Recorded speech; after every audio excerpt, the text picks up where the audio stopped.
nakita sa CCTV footage. Sinunog mo yung bike ni Inspector Kirby. I-frame ako pa si Sugar talaga, no? Sir, wala akong kinakamas dyan. Mo pa, boy? So pera lang talaga ang gusto mo. Hindi po for sale yung friendship namin. Wait, nag-message siya yun.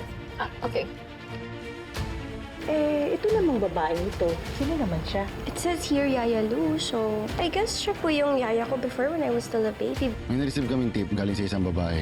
Inawit daw si Zack bago namatay. Pinagbantaan pa nga raw eh. Kilala mo ba kung sino? May nasabi pa sa'yo si Zack? Kung may nakaaway siya?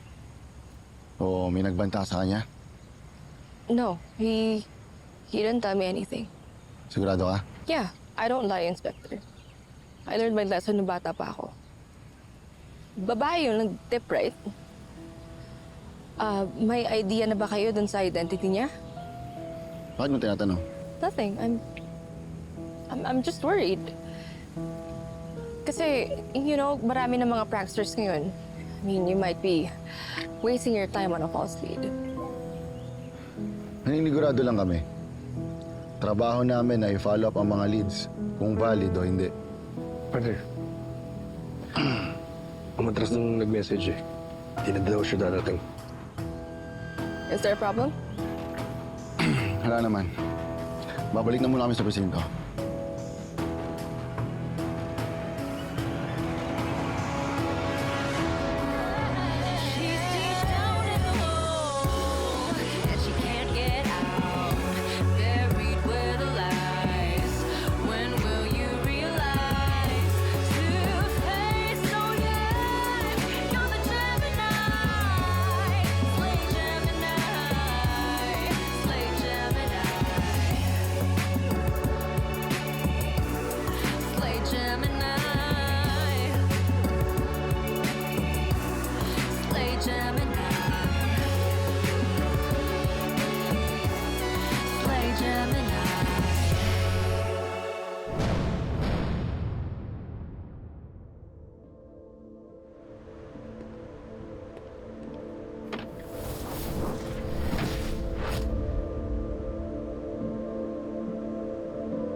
I can't live. I'm fitting my wedding dress.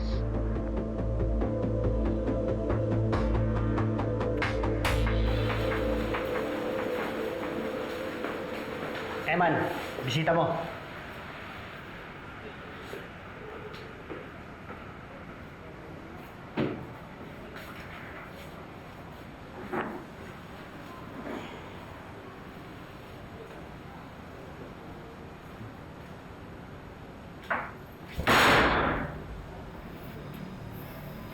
Ang kapal din pala talaga ng mukha mo, yun.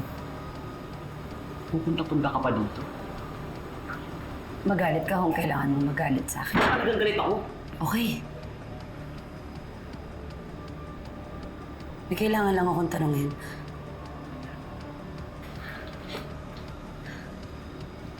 Anong alam mo sa girlfriend ng kuya ko?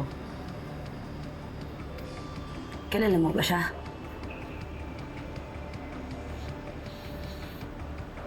Ewan ko. Hindi ako sigurado. Sige, ang huhulaan ko hula lang naman.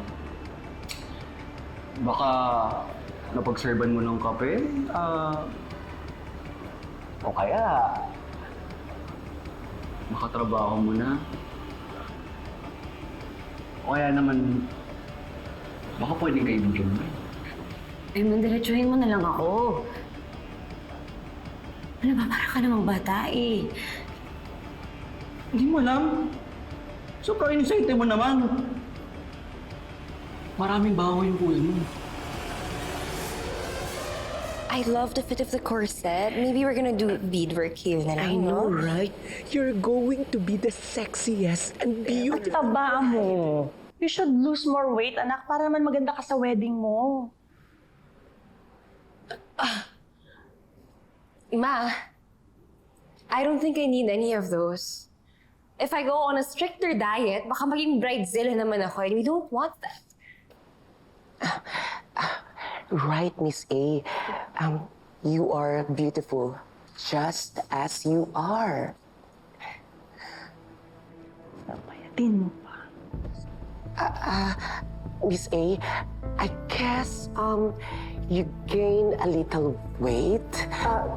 What? But we can do something about it.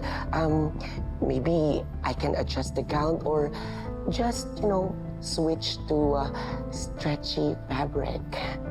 Anong sabi mo? Gusto mo bang mawala ng kliyente?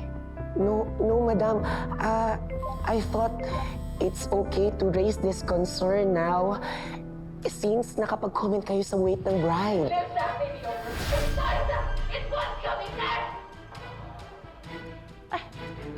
Amelie, paalisin mo na nga tong designer na to. I have to go. Where are you going? We have to find a new designer. Ma, are you forgetting? Luke's mom chose this designer. Do you want to have a bad relationship with her? I have to go. Let's go. Get this off Amelie, me. bumalik ka nga dito, Amelie. Ano ba ang pinagsasabi mo? Tinatanong ko lang sa'yo kung sino yung girlfriend ng kuya ko. Kung ayaw mo sumagot ng maayos, edi wag. Please ka muna. Wala man lang akong trade. Nandito ako.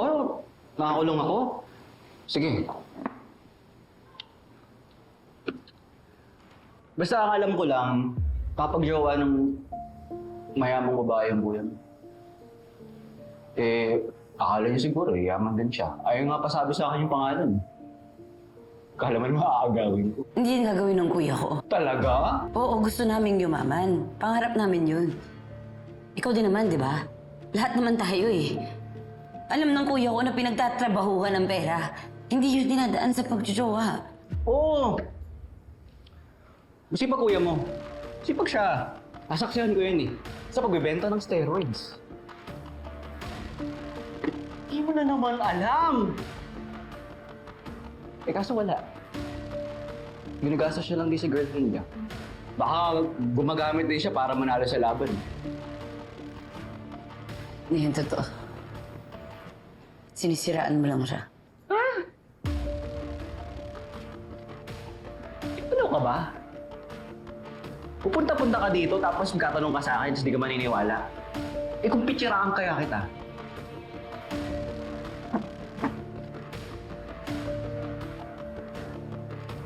Okay na po ako.